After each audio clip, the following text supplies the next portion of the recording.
Espiritu Santo. Yung puting kalapati po na ano. Hindi pa nabalatan. Hindi pa nabalatan. Nakagay ka. Nagagana ng papa. Ikaw, nagayaway. Nagagaway ko. Oo. May hangin na. Mga pagaspas. Kumagagaspas.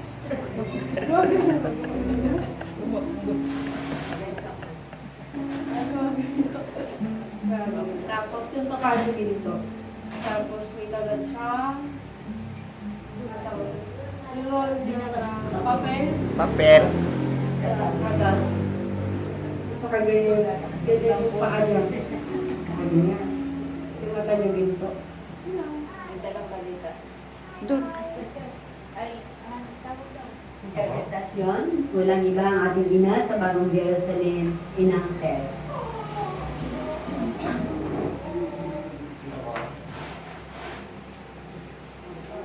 Hallelujah, hallelujah. Sumainyo ang kapayapaan Hallelujah, na isa sa aking mga bunga. hallelujah, hallelujah. Ilagay ninyo sa inyong puso Hallelujah, ang pag-ibig. hallelujah. Ilagay ninyo sa inyong isipan ang kapayapaan. Sapagkat ang taong walang kapayapaan sa kanyang isip ay napupuno ng kabuluhan.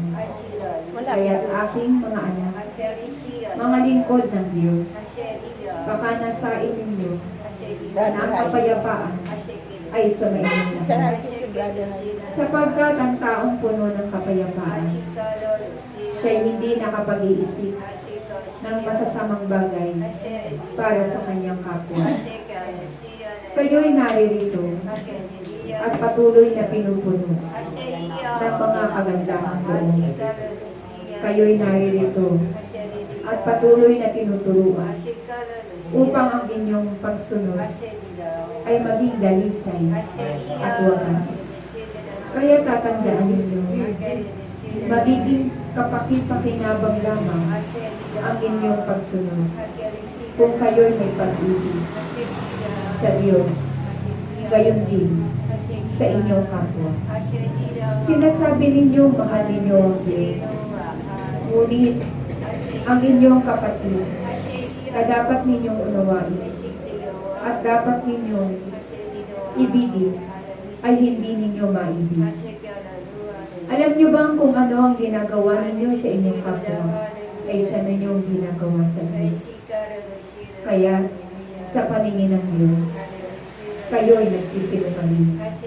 Ibigin niyo muna ang inyong mga kapwa sa inyong paligid bago mo sabihin, iniibig mo ang Diyos. Iyan ang nararapat na gawin ng isang lingkod. Kahabag-habag ang isang lingkod na pinagmumulan ng kaguluhan ng kanyang kapwa.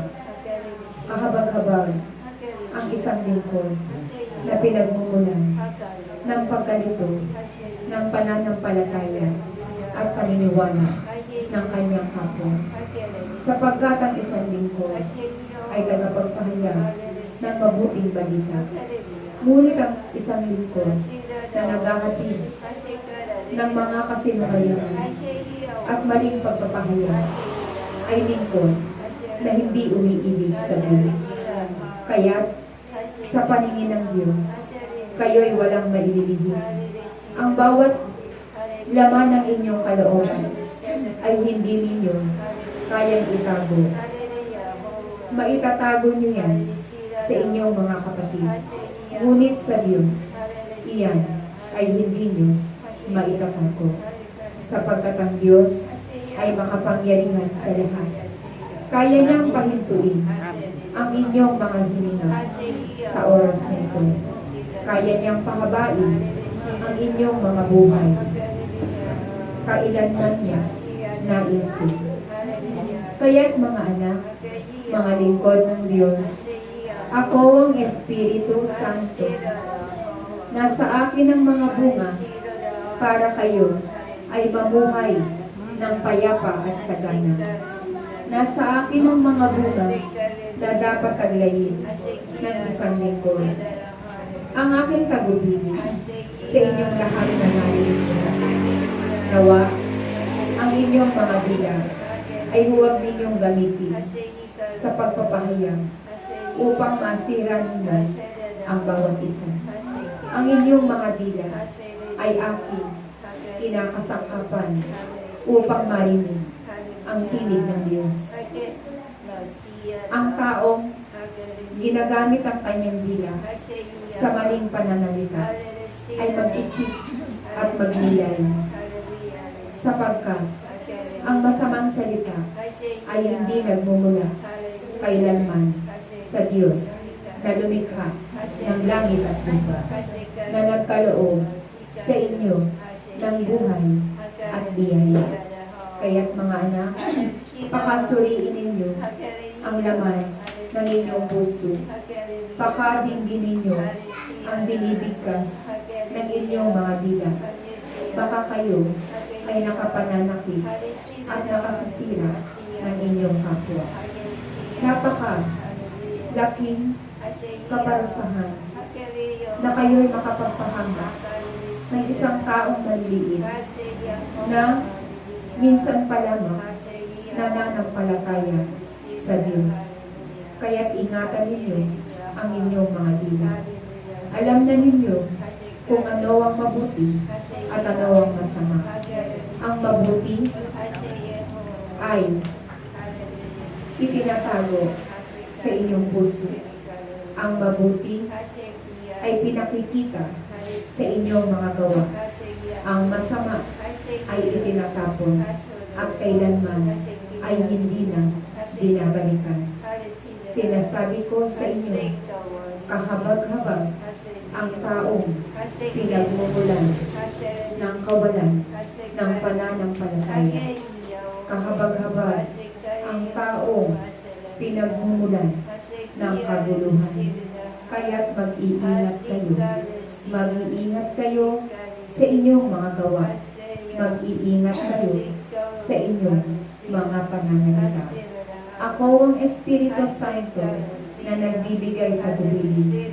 Naway akong nananahan sa inyo ay huwag ninyong sikayuin, sapagkat ang masikhayo sa akin, ito ay walang kapatawaran. Ngunit ang tumatanggap ng mga kapangyarihan na nagmumula sa akin, ako ay patuloy na mananahan. Ito ang aking mensahe sa inyong lahat. Nawa ito ay inyong pagnilayan at itanim sa inyong isipan. Huwag kayong maging sanhi ng pagkakasala at pagkawala ng inyong kapwa. Maraming salamat sa inyo. Praise you. Praise God.